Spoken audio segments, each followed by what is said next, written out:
Hello and welcome to the second in our three-part IMAP specialist series on the implications of rising interest rates. I'm David McDonald from IMAP. On Monday, we heard about the macro backdrop and the outlook for inflation and interest rates. In today's session, we're going to focus on the implications for some specific asset classes. Our moderator for the series and for today is David Cohen from Evergreen Consultants. Before we get underway, I just want to highlight a few upcoming IMAP events. We do have our IMAP Managed Account Awards again, and submissions are opening very soon on the 1st of April. So please consider entering the awards. And just to let you know, this year we have an additional award in an ESG category. We then have our Advisor Roadshow coming up in June, where we will be conducting that in Melbourne, Sydney and Brisbane. So please put that in your diary and look for invites to that coming soon. After today, we have a session on Friday where we'll look at the portfolio management implications of higher interest rates. But today's session, as I say, is on the specific implications for specific asset classes. If you want to ask a question during the session today, you can see here, there is a Q&A at the top of the screen. You can type your question in the box there and David will get to them after our presenters are finished. I'll now hand over to David Cohen to run the session. Thanks, David.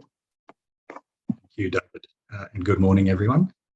We're lucky today to have two very impressive speakers.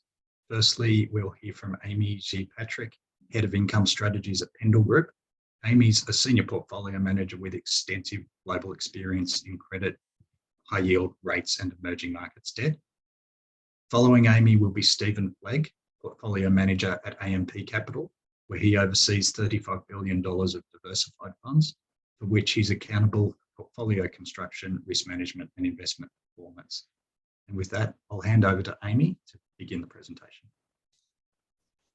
Thank you, David, and thank you very much for having me on today. So today we're discussing, in particular, the effects of this market environment, this investment environment on the management of fixed interest portfolios. The first slide I wanted to show you here, and the key message that I want to get across on this slide, is that this is definitely the environment where you need your fixed interest manager to be active. And so, first of all, I'm going to break down just the key components that you typically see in any fixed income portfolio and a reminder of what fixed income really is supposed to do for your portfolio. So these first two levers that you see in dark blue and light blue are credit and duration.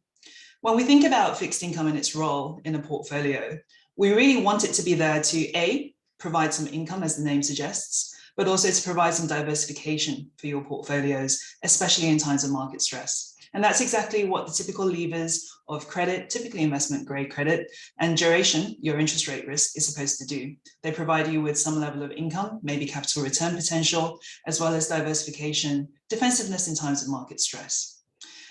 With many fixed income portfolios today, you will also find the manager engaging in overlays. Sometimes these overlays promise a level of protection for the portfolio, especially if the portfolio has reached into the orange section on this slide, which is other types of credit that are typically higher beta, higher risk, lower quality.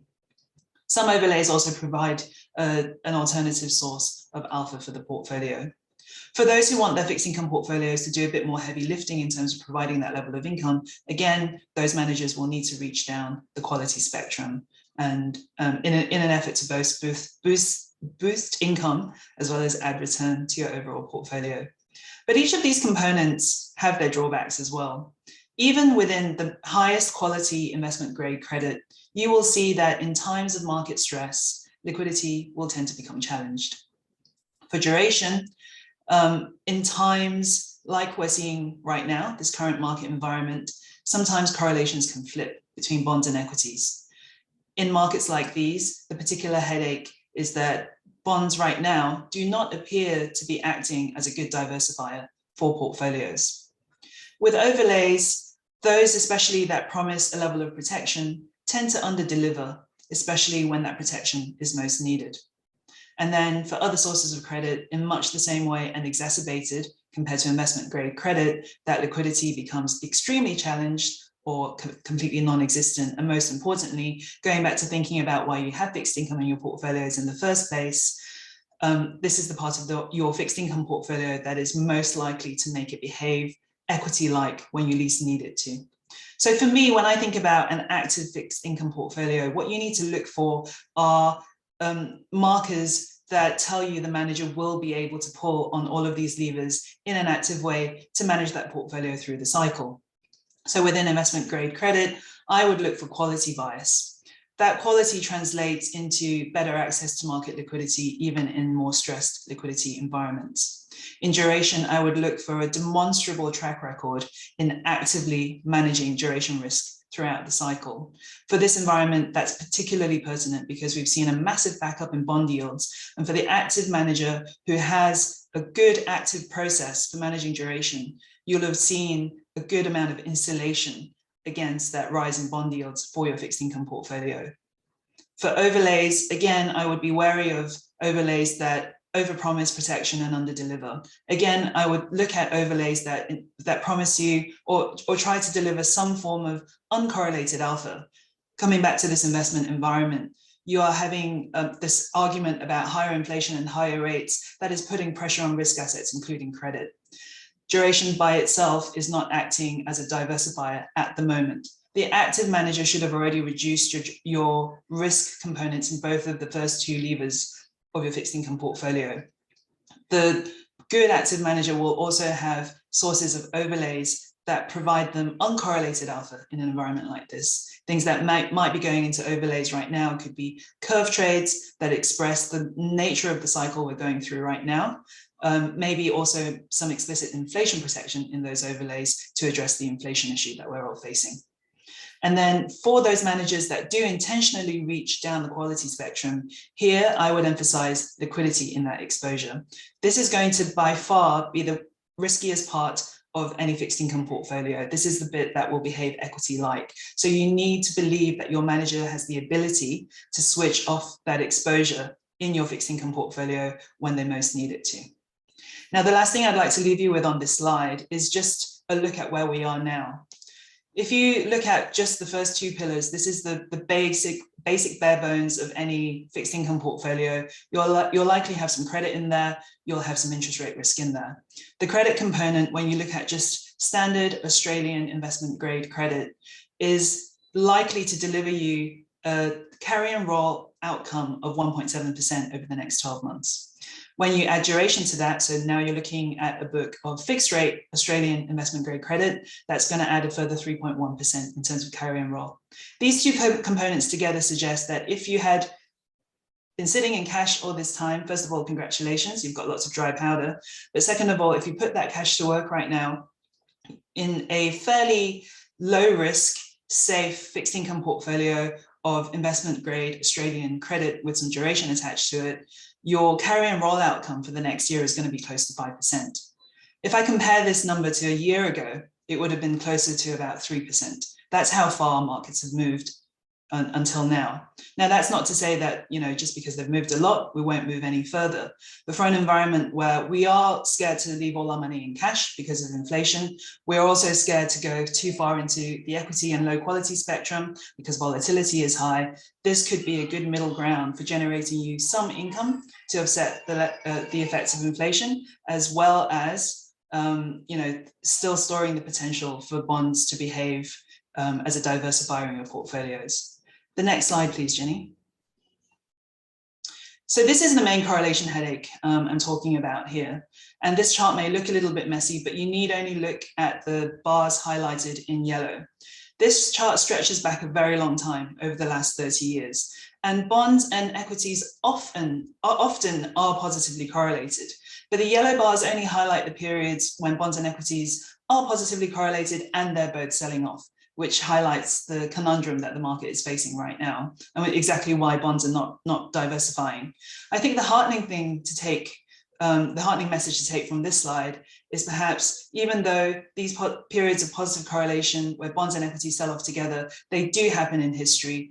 In this chart, it looks like it happens quite a lot, but bear in mind, we're going over 30 years.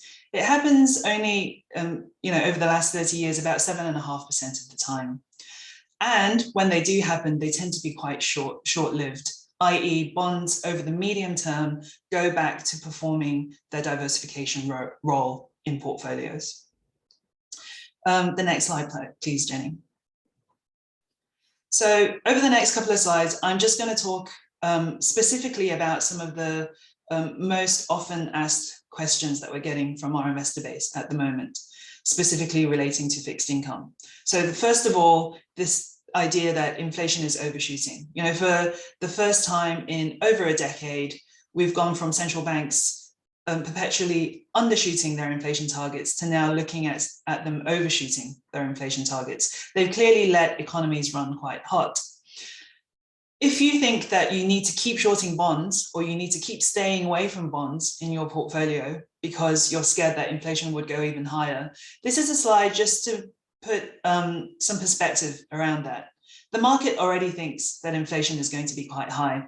This purple line is illustrative of what the inflation market in the US, and I've used the US because it's a deeper and more liquid market, what the inflation market in the US thinks that inflation will be for the next 10 years.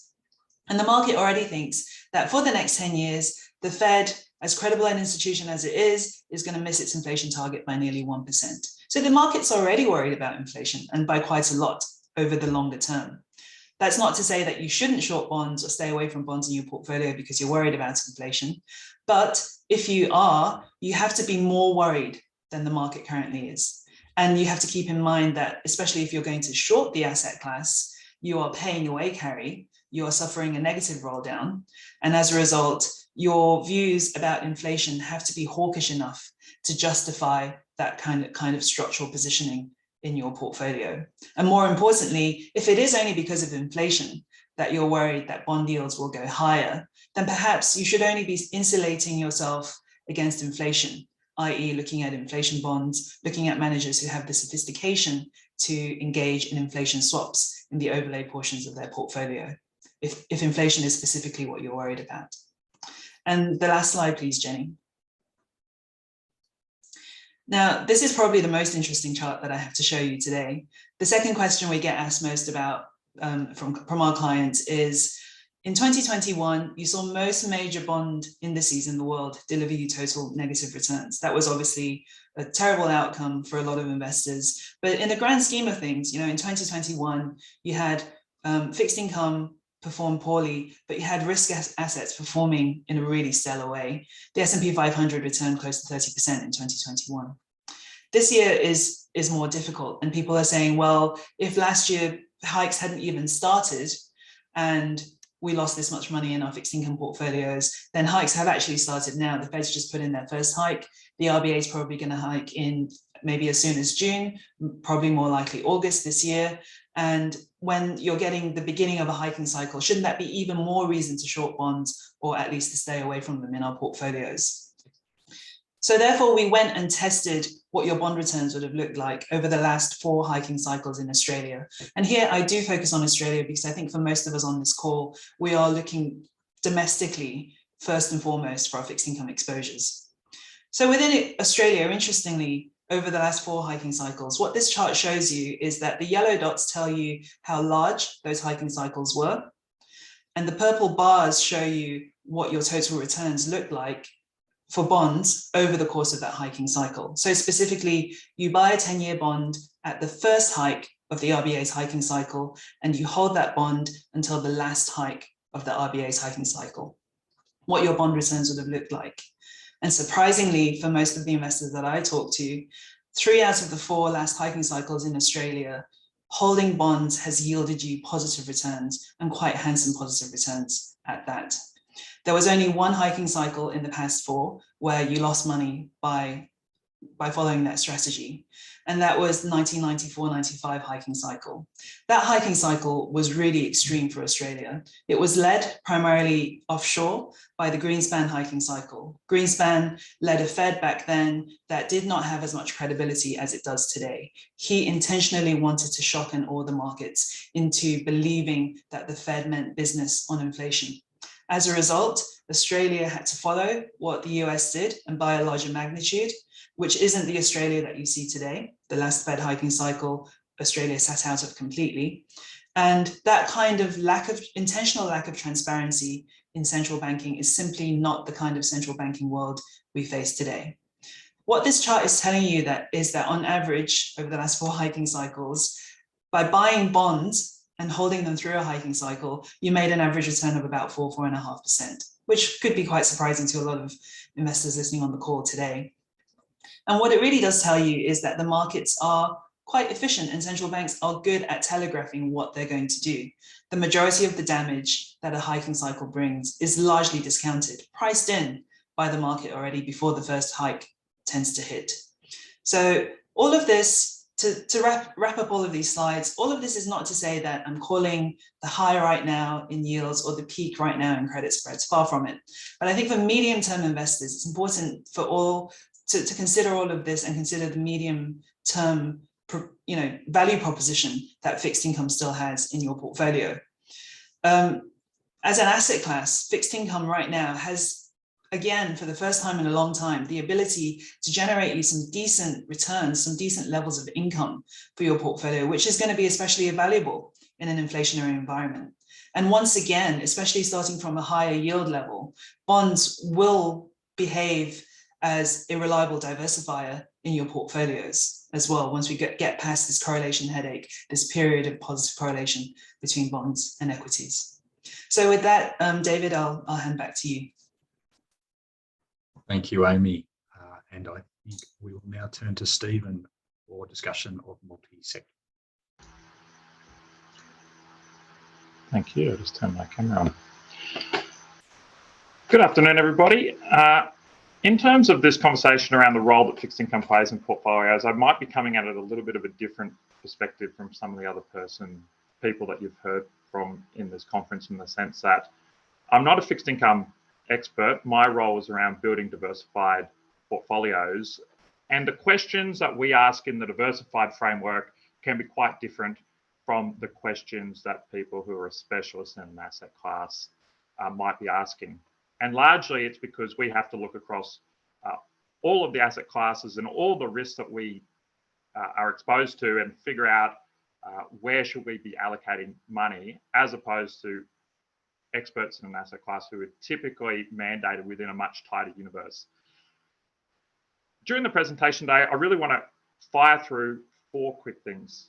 The first is I want to have a quick conversation about everything being linked. Everything in the economy is linked, and everything in your portfolios are linked. And when we talk about fixed income, really the dominant linkage that we have to talk about is inflation. So most of my slides today will talk about inflation, because it's the inflation outlook which is really driving most of the outlook for the fixed income market. The second thing is that inflation is high and cash rates will rise. There's almost a certainty, well, there is a certainty that inflation is high. That's just a statement of fact. But cash rates will be rising this year. But they're not things that we're particularly worried about in the diversified space. And I want to go through why we're not particularly worried. And some of those will touch on things that Amy previously talked about. Finally, I want to take you through a series of questions that we ask. Firstly, about inflation, and then secondly, about building portfolios. And as you walk through those questions, you might get a bit more of a sense around what you should be doing to position your portfolios differently, given the outlook for the market moving forward.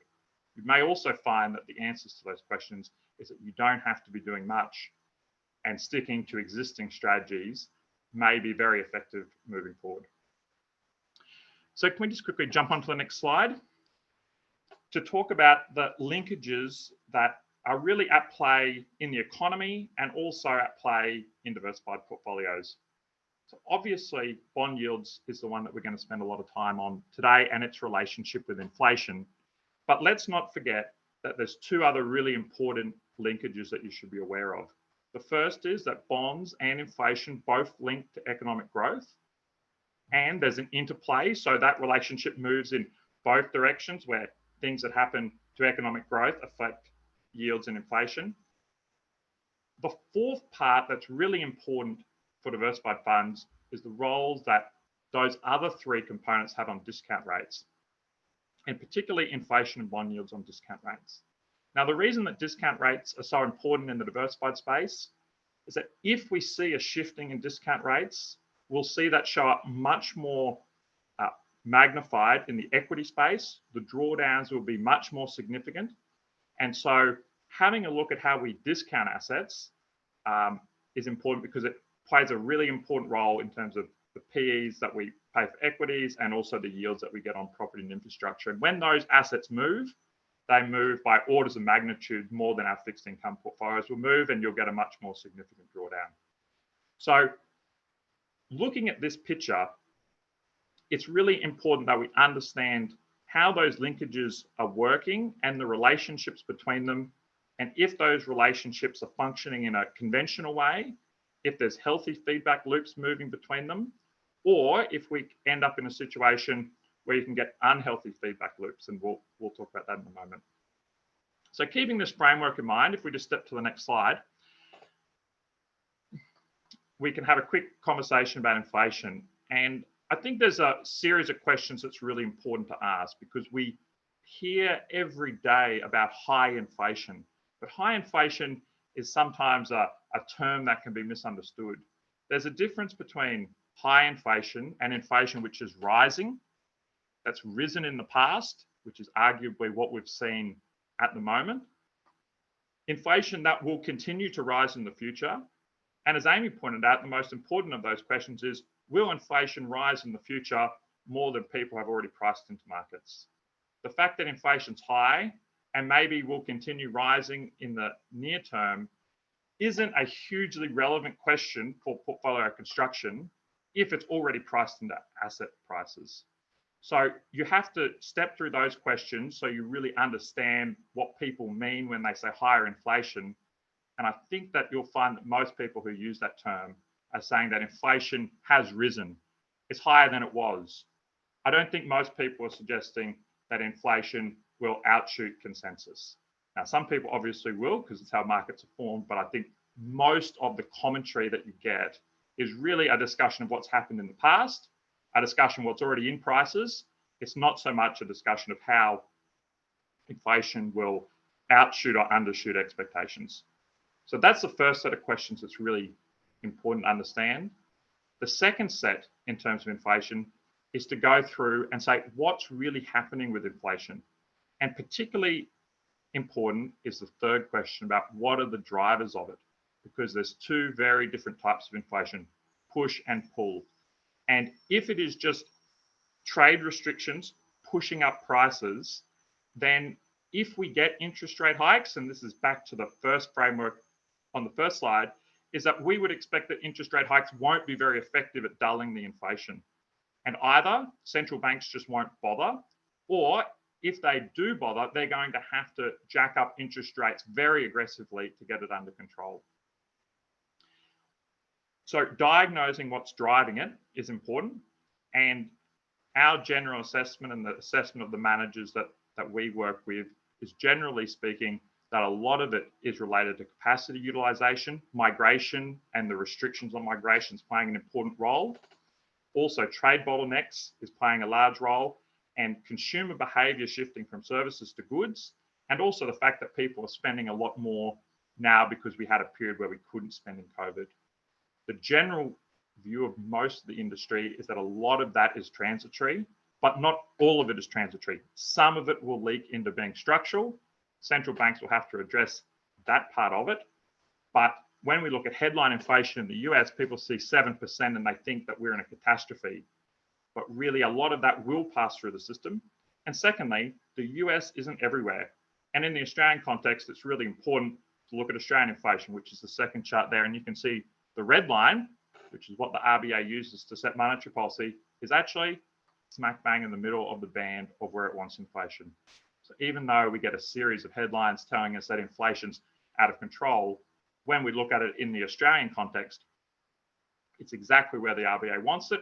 Now, over the coming months, that will probably move a little bit higher, but it won't blow us out of the water like some commentators are suggesting. Now, when we look at inflation in different regions, if we just go to the next slide, it's worth pointing out that inflation is a problem in some parts of the world and that it can be very localized in nature. So if we look at the inflation rate that Russia's experienced in the last month since it invaded the Ukraine, you can see that obviously if you are a Russian investor, your conversation around inflation and the relationship it has with interest rates is going to be very different from anyone else in the world. And so maybe if we take that extreme example as a bit of an illustration of the rule that inflation is often localized and you have to understand it in the context in which you're investing. In the Australian context, inflation is a little higher than it was, but really it's still very manageable. And in terms of its flow on to interest rates, it should be relatively modest. Okay, can we move on to the next slide? So that was a series of questions that's important to ask about inflation itself and understanding in the macro environment. In portfolios, there's a series of questions that it's important to work through, and they go out in concentric circles. So the first is understanding what impact inflation would have on your portfolios and your managers. And generally speaking, inflation is negative for defensive assets like fixed income because interest rates have to rise. But when we look at equity markets, it really depends on the type of inflation that we're seeing. So far, inflation's been a positive for equity markets. So when we're thinking about positioning our portfolios and the outlook, even though inflation is rising, generally speaking, a lot of that rise in inflation will be a benefit in terms of returns, not a hindrance. Now, if we see the relationship between bonds and inflation changing, that may change. But at the moment, rising inflation should be a positive thing for property, infrastructure, and equities, and should be a modest negative to fixed income, although a lot of that's already been priced in. The second order questions is to say, well, what does it do to things like discount rates? What does it mean for economic growth? And those questions are a little bit more complex to answer. Generally speaking, they'll push discount rates up, which will hurt equities and push P multiples down, and it will particularly hurt equities with long horizons in terms of when their earnings will be realized, so growth parts of the market. Again, we've probably already seen that quite a lot, but if interest rates go higher than expectations, you should expect things like growth equities to really hurt. And when you're building a portfolio, keep in mind that there's big parts of the equity market that are going to behave in a similar way to the bond market, and you're not going to get the diversification that you may have historically expected. The third order questions are more philosophical in nature. And they're important questions like, do I have any idea what's going on here? Do I need to have an idea of what's going on here? And generally speaking, when you answer the philosophical questions, it's really important to acknowledge that sometimes the easiest path is to find a strategy that gets you to where you want to be without having to make a particularly big call in one direction or another, because topics like inflation and fixed income and discount rates are immensely complex with hundreds of factors at play. If you can design a strategy that will get you to where you need to be without taking big views on these big macro questions, that's often the best solution. So taking a bit more of a philosophical stance, it's really important to acknowledge that macro themes are very unpredictable, or they're difficult to predict. And if you can design a portfolio that isn't reliant on making calls, then that's often the best answer. Okay, can we move on to the next slide? So very quickly, in terms of maybe a little bit of advice in terms of building portfolios, the first is you should be balanced in how you respond to higher inflation. As I mentioned 2 slides ago, inflation isn't that much of a problem, and a lot of it's already priced into markets. So we don't have to overreact and make wholesale changes to portfolios today. The second thing is find experts who work in this space. Everyone has an opinion on the macro environment, but it's the most complex and difficult part of portfolios to get right. And you want somebody who has a track record and expertise in this domain.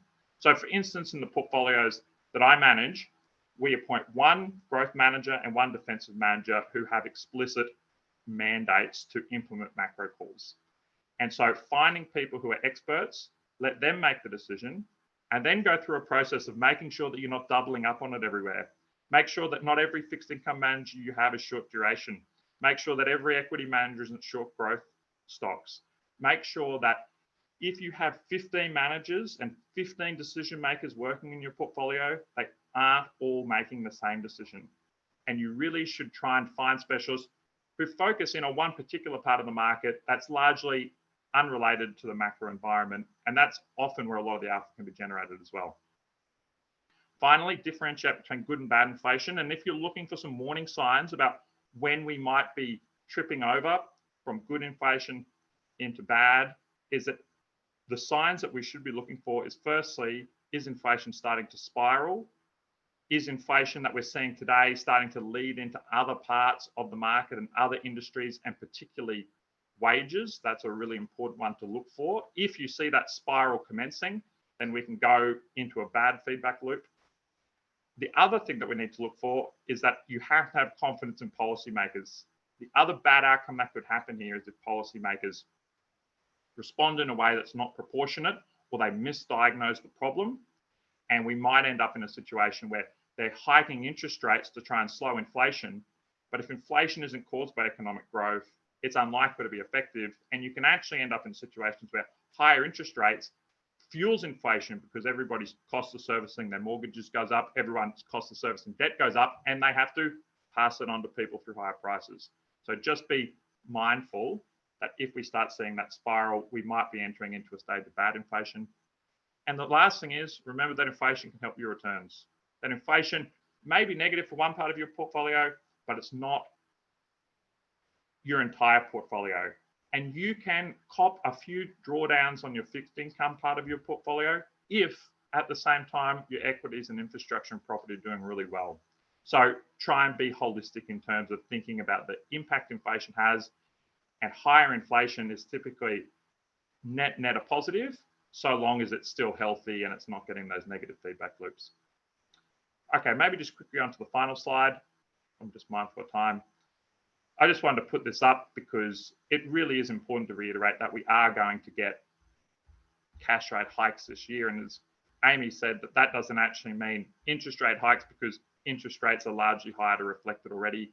But this is the reason why you'll get them, because the economy is already running very hot. But if we look at real interest rates, they're at -3%. And so really, interest rate hikes, at least for 1%, 1.5%, really are just bringing real interest rates back to zero, which isn't going to derail economic growth and also shouldn't derail portfolio returns in a diversified fund. Okay, thanks very much. And I'll pass back to David. Thank you, Stephen, and thank you, Amy, as well. So now to the Q&A session. So just as a reminder, please feel free to send questions through the Q&A button. And Amy, I might start with you. You mentioned inflation protection as part of your overlay portfolio and inflation swaps. Do you have a view on inflation-linked bonds and whether they're part of a solution and how investors might access them? That's an excellent question. Thank you for that. Yes, like inflation-linked bonds, it all comes back to what Stephen and I have been talking about today. What's already being suggested by the market, be it inflation-linked bonds or inflation swaps. So at Pendal, we considered that below 2%, those assets had some job to do in your portfolio in terms of being able to protect against these upside surprises in inflation. When you look at inflation swaps in Australia now for 1 year out to 5 years, we're already implying, much like the picture that I showed you for the US, the market's already thinking that inflation is going to be overshooting the RBA's midpoint target of 2.5%. 5-year inflation swaps now are over 3% in Australia. So for me, it's less likely that inflation bonds can be assured to protect you further inflation protection from here, purely because there's already so much inflation that's already been priced into the market. The other thing I would say is there is a distinction to be made between inflation bonds and inflation swaps. Inflation bonds are a good way to express an upside view on inflation. But as Stephen just highlighted in his last chart, what you're left with is the real yield. And if real yields are going to be going higher, what you're really exposed to is that those you're still exposed to the fact that those bonds will yield you, a negative return if those real yields do in fact climb back to zero or back into positive territory. Whereas inflation swaps is a purer way to simply express that view on inflation. Thank you. And Stephen, I was interested to hear your comments around sort of bad inflation and good inflation, bad inflation, and the warning signs you're putting forward.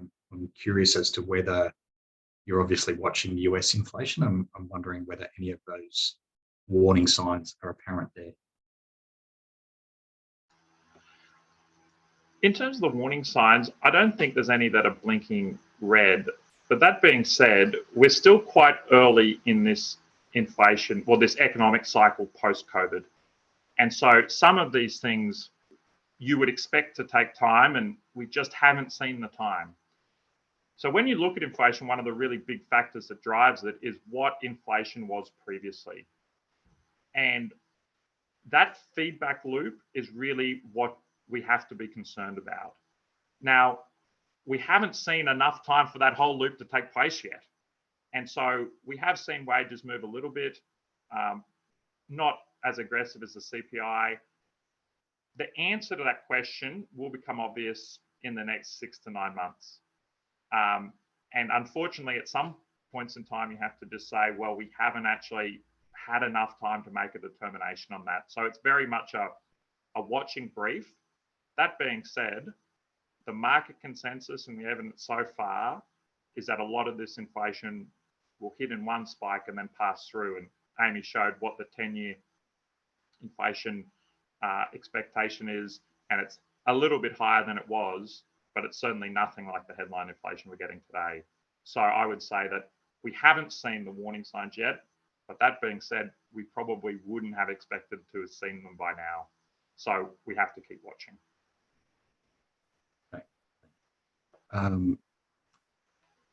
While we're talking about the US, we've got a question come through. Are all countries measuring inflation in the same way? Is there something in the American measure that Australia is not capturing? For anyone to jump in and try and respond there. I can take that one, David, if you like. Absolutely, different countries measure inflation in very different ways. It's really mostly about the components and the weightings to various components and baskets. But, even in America, there are various different measures of inflation. There's headline CPI, there's core CPI, there's core PCE. The weights are different within each measure of a country's inflation as well. One of the stark differences in America itself is that in headline CPI, the weight to housing and rents is actually a lot higher than in core PCE, for example. Core PCE in the US is actually much closer to what housing and rents make up for in Australia over here. The key difference is that in the US, one of the biggest contributors to inflation over there has actually been supply side driven, to Stephen's point about good and bad inflation and what it's driven by. And it's through car prices. So first of all, new car prices and then feeding through to used car prices. That's also reflective of how important cars are different, the importance of cars being different for the average US consumer versus Australians. In summary, Americans love their cars, they drive a lot more, and they like buying them a lot more than we do. So that has actually been one of the big contributors to headline inflation being quite as high in the US as it is over here. But it's also the kinds of inflation we're getting is also quite different. And to me, one of the biggest differences has been that the government's fiscal response to COVID in America versus Australia have been quite different. In the US, they issued unemployment checks, but to get them, you had to be unemployed. So you had to break that connection with your employer. That caused participation rates in the labor market to fall, and they still haven't recovered. That's really causing the real tightness in labour markets in the US. In Australia, our government was much cleverer. They said, we'll pay you JobKeeper. We have to pay it through your employer. It caused employees and their employers to stay connected. Our participation rates have bounced back to close to pre-COVID levels. And when we get borders reopening and some kind of migration normalization as well, that will help alleviate some of the tensions in the labor market, some of the tightness in the labor market that is a benefit that the US is not going to see. So very different causes of inflation in the underlying, whilst there are some global themes obviously as well. Perfect, thank you. Stephen, did you want to add anything there? No, the only comment I was going to add is obviously, yeah, housing is a difference. It is important, I guess, in terms of how inflation gets measured, to think about what the policymakers are looking at, because ultimately they're trying to achieve an objective based on differing measures. And if that measure's within their band, then they have a lot more flexibility to say, wait and see. When the measure that they kind of choose as their primary one goes outside of the band, even if there's kind of additional information suggesting that maybe the inflationary picture isn't as bad as that individual metric tells them, there is a little bit more pressure on them to respond. So looking at the differences between countries matters, but having a look at which metric each central bank is most relying on, and they'll have a panel of indicators, but they'll often have a kind of a select one, which is their headline target. Once that starts going out of their range, then obviously the pressure on them to respond is higher. In Australia, as Amy suggested, our interest rate hikes are pushed back into the second half of this year because the metric that the RBA is using is sitting in its band. So it doesn't feel any pressure to act now. And so looking at what the official metrics that the central bank uses is really instructive in terms of drawing some extrapolation to how that relationship between inflation and bond yields will work, at least in the shorter term. Okay, thank you. Perhaps I can ask you about something else you mentioned through your slides or your presentation, sorry, in terms of the growth style equities and rising discount rates having a disproportionate effect on them. How do you think about that within your portfolio? Has that led to changes in the way you balance your equity managers? Yeah, so I think that the main things that it does in terms of the portfolios I look after are multi-asset in nature and multi-managers. So we appoint underlying managers to pick the individual securities. And what we want to make sure is that managers really aren't making correlated bets with each other. And how those correlations move over time changes, but we know that growth stocks and discount rates are something that are very linked, because if you think of discount rates being zero, earnings in 100 years' time matter a lot and you start pricing them into the stock price. But the moment you start getting higher discount rates, no one's looking 20 years into the future anymore for some growth techie thing to start delivering earnings, because they start saying, oh, well, that's a long way in the future and I have to start looking at earnings today. And that obviously rotates them out of things that don't have earnings into companies that have strong earnings today. So that's one of the bets that we're always conscious of. If our fixed income managers are all moving in a certain direction and our equity managers are moving in a certain direction, that's something we don't like. And typically we would go to the underlying managers and set tighter mandate restrictions on them so that we don't see that.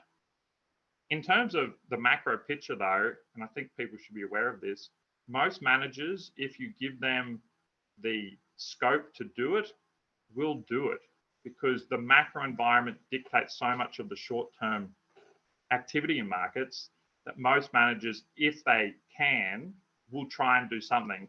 And you do, particularly at points in time like this, get a lot of groupthink where I don't know of any manager who wants to be long duration.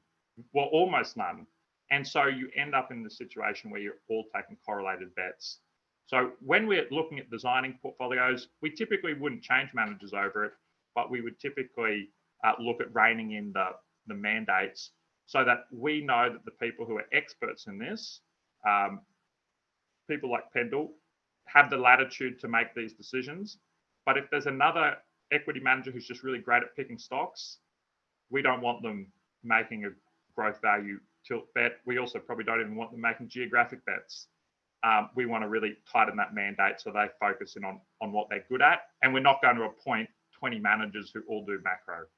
So I think that the style of manager and the mandates you set for them are the main things that we would do in a portfolio to make sure that we manage the situation well. Also, just impacts in terms of what you should be expecting in terms of total returns from portfolios.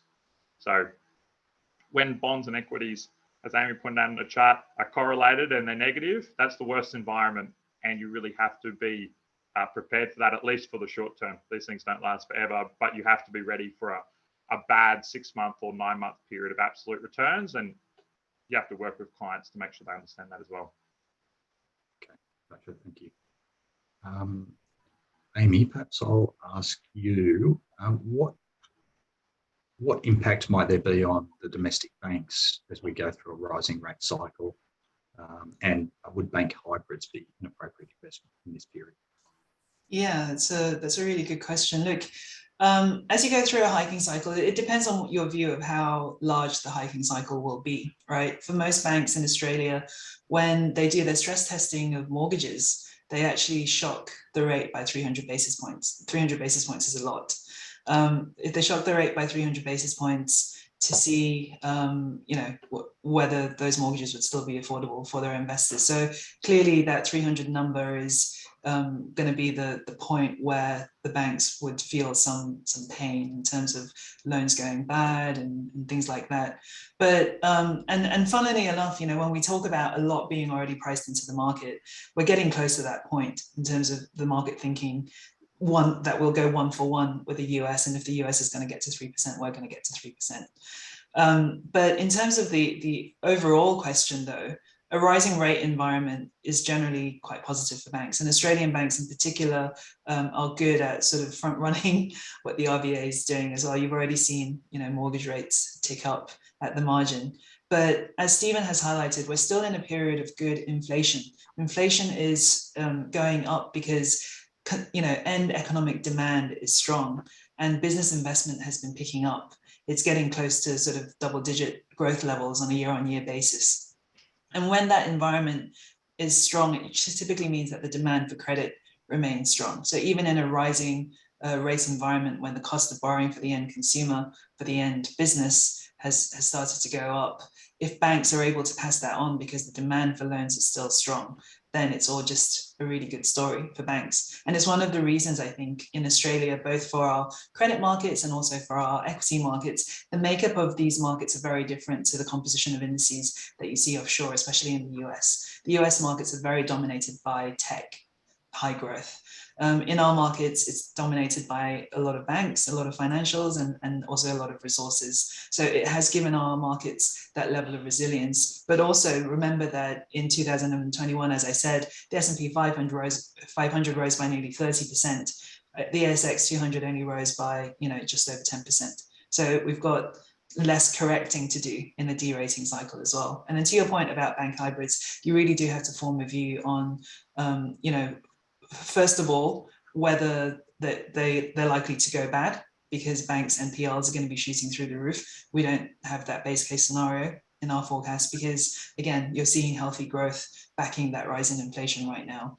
But the other thing to watch is the bank's issuance cycles for where they need to recapitalize, and will they be focusing on hybrids to top up their capital buffers. Again, I think the urgency in the immediate term for most banks is actually probably in the subspace, the tier 2 space, as opposed to the hybrid space. So we don't expect a deluge of issuance to come to the hybrid market either. But when you look at the repricing of credit markets that have happened so far this year, I would argue that there's certainly a lot more value in taking less risk given the spread widening that you've seen so far. So staying in the senior and possibly in the tier 2 space is probably going to be more sleep at night type of solutions to go for rather than hybrids. Thank you.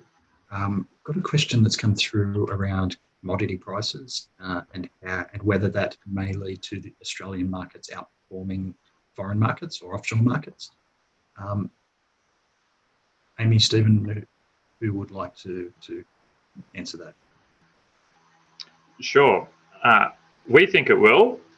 It's not really at all related to interest rates, but obviously the commodity exposure that we have here is something that will help us, particularly if commodities is a part of that inflation story, and it has been so far, then that will give our equity market particularly good hedging properties from an inflation perspective. As Amy pointed out as well, the US has had a phenomenal run, and if there is a correction, there's much further to fall for them than there is for us. And so if you think in terms of the distribution of potential outcomes, we think the Australian market's got much better characteristics.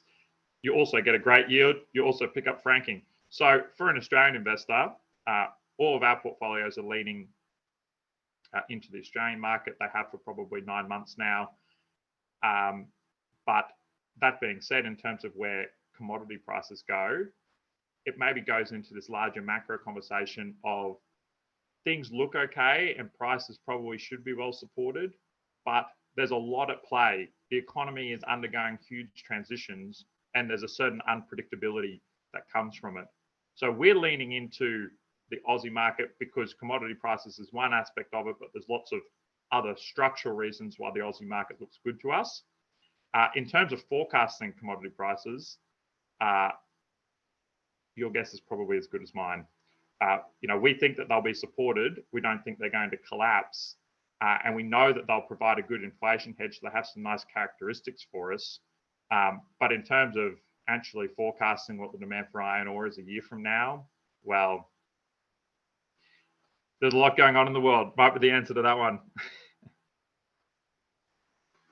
Definitely. One of your comments during your slides was that investors could almost look through this period of inflation, and I get the sense from some of the comments you've made that that's almost your perspective as well.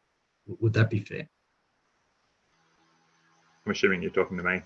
Yes, sorry, Steve. Yes. Yeah, and that is part of the nature of being a diversified investor.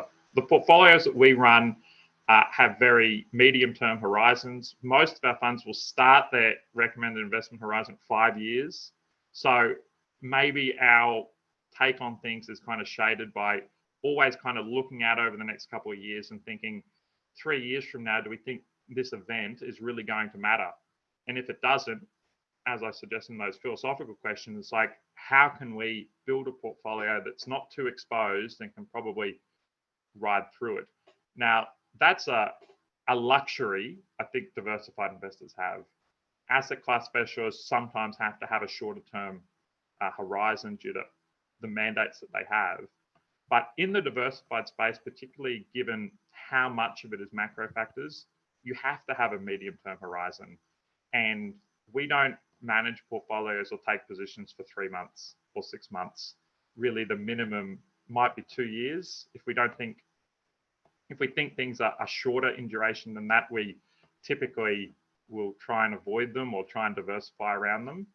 And when we look out over 5 years, and when you look at what the market consensus is for these things over 5 years, in 2 years' time, parts of the market are pricing in rate cuts already. So I think it is fair to say that we probably look through a lot of it.